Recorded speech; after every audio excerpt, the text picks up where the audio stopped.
आज prime minister Modi ने ऐसा लगता है कि 2024 के चुनाव का बिगुल फूंक दिया है। एक ही लेवल पे औरतें मर्द हिंदू मुस्लिम सिख आ जाएं और जो कोई उनके डिस्क्रिमिनेशन ना हो।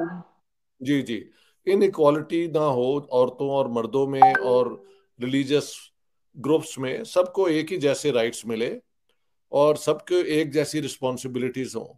तो इसमें ना इस्लाम खतरे में आता है और ख़ास तौर पे नमाज तो खतरे में बिल्कुल नहीं आती। मुझे समझ नहीं आई कि लोग इस किस्म की क्यों गलत किस्म की बातें करते हैं। आपको कश्मीर में पत्थरबाज दोबारा चाहिए, आपको महाराष्ट्र में अजमल कसब दोबारा चाहिए। वो फैसिलिटी मोदी जी की सरकार में आपको नहीं मिलेगा। आपके पाकिस्तान से चूंटी नहीं आने देंगे हम। उन्होंने यूसीसी की बात की, यूसीसी का समर्थन किया और ये कहा कि भाई इस देश में एक कानून ये होना चाहिए। ये हमारे मोदी जी की सरकार थी जो हाफिज सईद को ऑपरेशन गुड बाय में घर में घुस कर मारा था।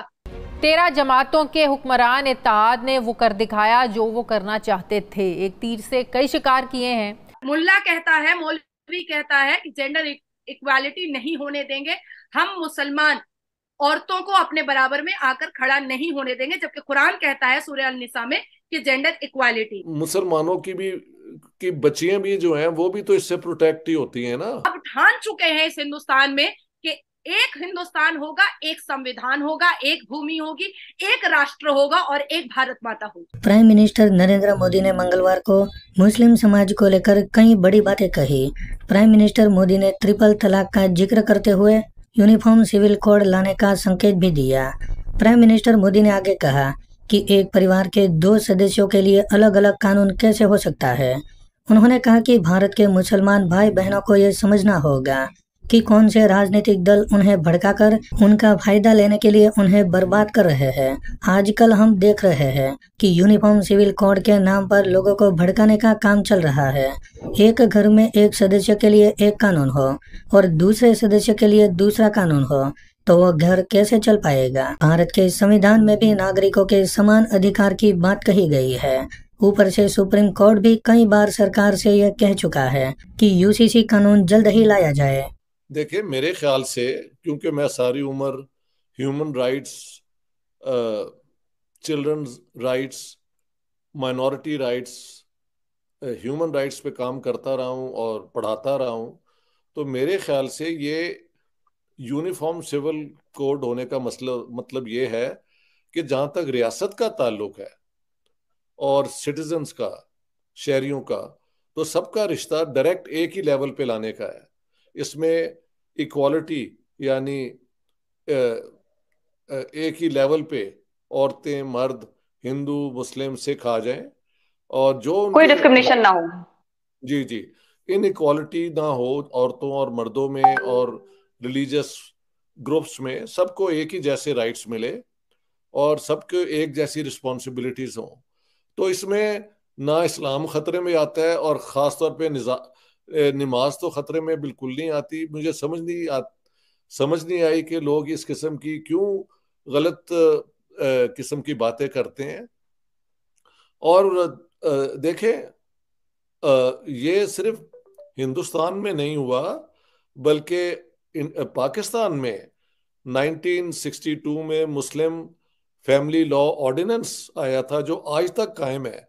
हालांकि उसके बाद पाकिस्तान में वो फंडामेंटलिस्ट हुकूमतें भी आई, जनरल ज़ियाउल हक की भी हुकूमत आई, लेकिन किसी ने उनको टच नहीं किया क्योंकि उसमें सबका फायदा था। हिंदुस्तान में मोदी जी की सरकार का करम है, क्योंकि जिस हिसाब से हमारी सरकार 9 साल में इतनी तरक्की याफ्ता हुई है माशाल्लाह।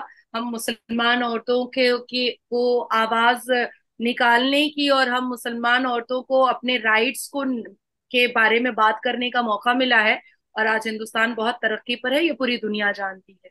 ठीक है।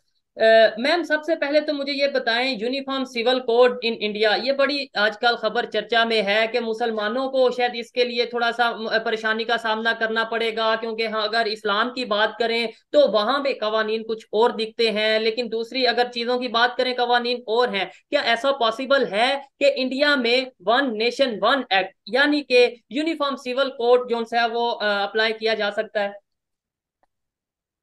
देखिए 23 नवंबर 1948 में कॉमन सिविल कोड के बारे में पहले ही बात कर दिया गया था, ठीक है। और ऑलरेडी हमारे संविधान में 5 बार शैल वर्ड यूज किया गया है। हमारे आर्टिकल 44 ने पहले ही ये बात कह दी थी। तो कॉमन लॉ जो कॉमन सिविल कोड जो है ये पहले ही क्लियर कर दिया गया था। Uniform civil code is a proposal in India to formulate and implement personal laws. ये मैंने आपको अंग्रेजी में समझाया है। अब बात आती है कि यूनिफॉर्म सिविल कोड एक ऐसी चीज है जिससे किसी भी रिलीजन, कास्ट, क्रीड को डिस्क्रिमिनेट नहीं किया जाएगा, बल्कि एक भारत, एक संविधान की बात की जा रही है, एक कानून की बात की जा रही है। हिंदू अपने मंदिर में जाएंगे, मुसलमान अपने मस्जिद में जाएंगे, क्रिश्चियन अपने चर्च में जाएंगे, पंजाबी अपने गुरुद्वारा में जाएंगे। किसी भी कास्ट, क्रीड को किसी भी तरीके से कोई भी तकलीफ नहीं दी जाएगी। एक भारत, एक संविधान, एक राष्ट्र, एक संविधान, एक भूमि, एक संविधान, ये करने की कोशिश की जा रही है। अब यहाँ पर मैं आपको थोड़ा सा डिटेल्स में, विस्तार में बताऊंगी कि क्यों मुसलमान, हमारे हिंदुस्तान के कुछ मुसलमानों को तकलीफ हो रही है और उनके पेट में दर्द और उनको लूज मोशन क्यों स्टार्ट हो चुका है हमारे हिंदुस्तान के मुसलमानों को। क्योंकि उनको ऐसा एहसास होने लगा है कि यूनिफॉर्म सिविल कोड अगर आ जाता है तो जेंडर इनइक्वालिटी खत्म हो जाएगी। और जेंडर इनइक्वालिटी अगर खत्म हो जाती है तो हमारे मौलाना सैयद अरशद मदनी, जो देवबंद समाज के सबसे बड़े और मुसलमान समाज के ठेकेदार बनकर बैठे हुए हैं हमारे हिंदुस्तान में, उन्होंने अपने स्टेटमेंट में कहा है कि मुसलमान औरतों के बराबर हो जाएंगी। मौलाना शफीकुर रहमान बर्क, जो हमारे हिंदुस्तान में मुसलमान समाज के ठेकेदार बनकर बैठे हैं, दाढ़ी और टोपी में खुद की आइडेंटिफिकेशन छुपा करके, उनका कहना है कि औरतों की बराबरी मर्दों से कभी नहीं हो सकती है और यूनिफॉर्म सिविल कोड एक जरिया है औरतों को मर्दों के बराबर खड़ा करने का, ठीक है। उसके बाद फिर मौलाना तारिक जमील की बात करते हैं तो उनको भी यूनिफॉर्म सिविल कोड से बहुत बहुत नफरत है। अब मौलाना साजिद रशीदी की बात करते हैं, जो हमारे हिंदुस्तान में काफी फेमस मौलाना है, तो इन लोगों को यूनिफॉर्म सिविल कोड से बहुत नफरत है, क्योंकि इनके मजार में चादर का जो पैसा आता है, लुकुनदाने का जो पैसा आता है, फूल का जो पैसा आता है, डोनेशन का जो पैसा आता है, अगरबत्ती का जो पैसा आता है, इत्र का जो पैसा आता है, चंदा का जो पैसा आता है, फितरा का जो पैसा आता है, जकात का जो पैसा आता है, लैंड माफिया जो वक्फ बोर्ड पर चल रहा है, इन सारी चीजें, ये सारी धंधाबाजी इनकी बंद हो जाएगी, जिसकी वजह से इनके पेट में दर्द स्टार्ट हो गया है। अब मैं आती हूँ कुरान पर, क्योंकि लोग समझ नहीं पाएंगे कि अरे यूनिफॉर्म सिविल कोड ला रहे हैं क्योंकि मोदी जी ऐसे ही पाकिस्तान में हवा बना हुआ है कि मोदी जी हिंदुत्व को ज्यादा सपोर्ट करते हैं और मुसलमानों को डिप्राइव करके रखे हुए हैं। वो भी मैं आपको एग्जांपल दे दूं। हलाला, सूरह अल बकर वर्सेस 2.230 में ये साफ लफ्जों में लिखा हुआ है, हलाला इज अ सिन। कुरान कहता है इकरा, पर हमारे मौलाना कहते हैं मत पढ़ो, लड़कियां मत पढ़ो। और लड़के ऐसे भी पढ़ने में कोई दिलचस्पी रखते नहीं है। मुसलमान लड़कों को फ्यूचर करियर, इंजीनियर, डॉक्टर बनना, साइंटिस्ट बनना, इन सब चीजों में, पायलट बनना, इन सब चीजों में कोई दिलचस्पी होती नहीं है।